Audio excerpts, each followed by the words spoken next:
If your life were a book and you were the author, how would you want your story to go? That's the question that changed my life forever. Growing up in the hot Las Vegas desert, all I wanted was to be free. I would daydream about traveling the world, living in a place where it snowed, and I would picture all of the stories that I would go on to tell.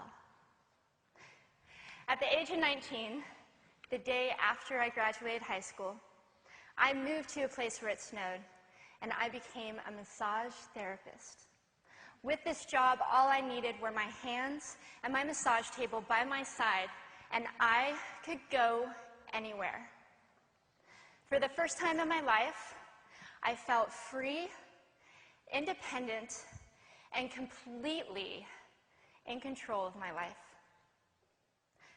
That is, until my life took a detour.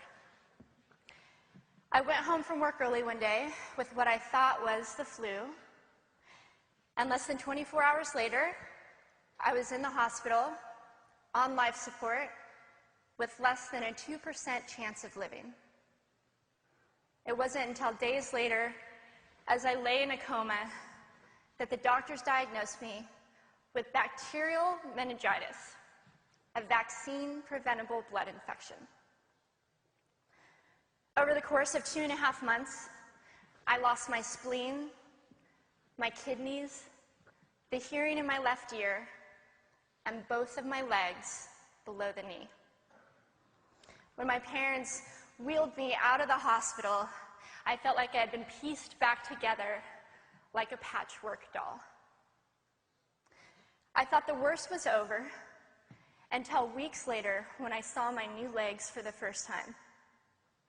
The calves were bulky blocks of metal with pipes bolted together for the ankles, and a yellow rubber foot with the raised rubber line from the toe to the ankle to look like a vein. I didn't know what to expect, but I wasn't expecting that. With my mom by my side and tears streaming down our faces, I strapped on these chunky legs and I stood up. They were so painful and so confining that all I could think was, how am I ever going to travel the world in these things? How was I ever going to live the life full of adventure and stories as I always wanted?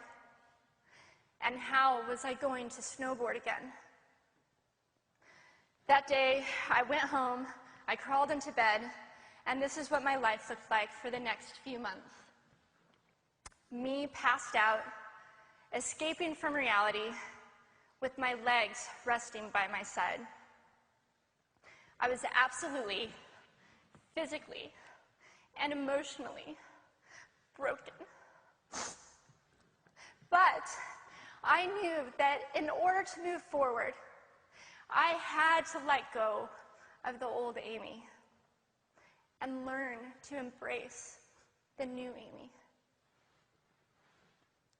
And that is when it dawned on me that I didn't have to be 5'5" anymore.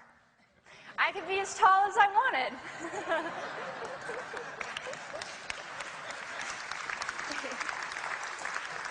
Or as short as I wanted, depending on who I was dating. And if I snowboarded again, my feet aren't going to get cold. And best of all, I thought, I can make my feet the size of all the shoes that are on the sales rack. And I did. So there were benefits here. It was this moment that I asked myself that life-defining question.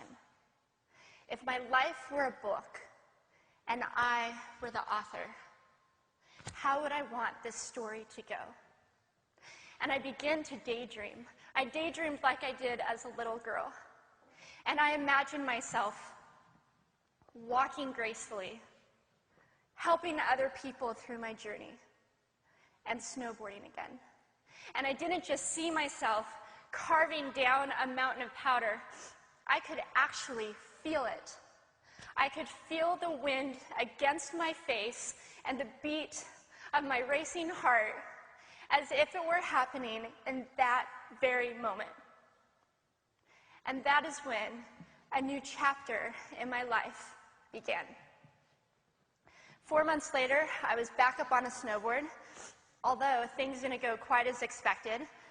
My knees and my ankles wouldn't bend, and at one point, I traumatized all the skiers on the chairlift when I fell, and my legs, still attached to my snowboard,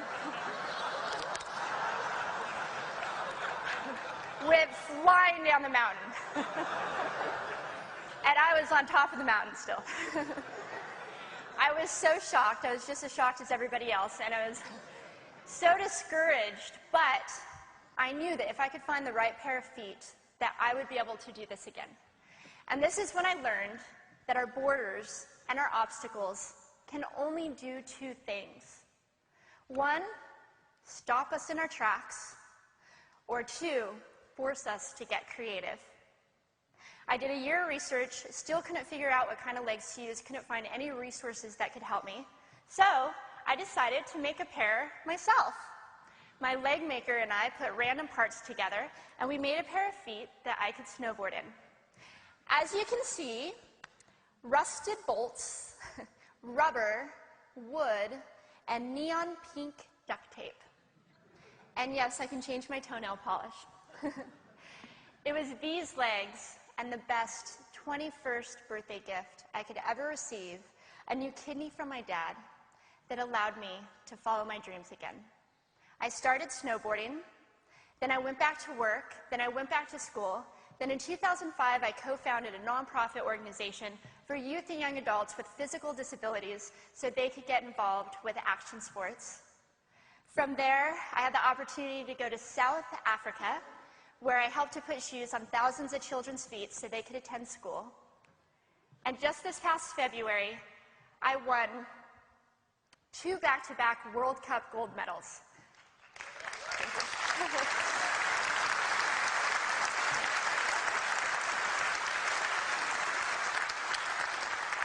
Which made me the highest-ranked adaptive female snowboarder in the world.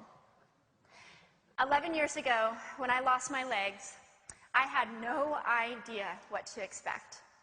But if you asked me today if I would ever want to change my situation, I would have to say no. Because my legs haven't disabled me. If anything, they've enabled me. They've forced me to rely on my imagination and to believe in the possibilities. And that's why I believe that our imaginations can be used as tools for breaking through borders. Because in our minds, we can do anything, and we can be anything.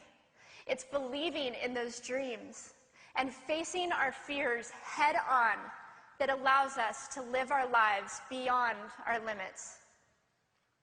And although today is about innovation without borders, I have to say that in my life, innovation has only been possible because of my borders. I've learned that borders are where the actual ends, but also where the imagination and the story begins. So the thought that I would like to challenge you with today is that maybe instead of looking at our challenges and our limitations as something negative or bad, we can begin to look at them as blessings. Magnificent gifts that can be used to ignite our imaginations and help us go further than we ever knew we could go. It's not about breaking down borders. It's about pushing off of them and seeing what amazing places they might bring us. Thank you.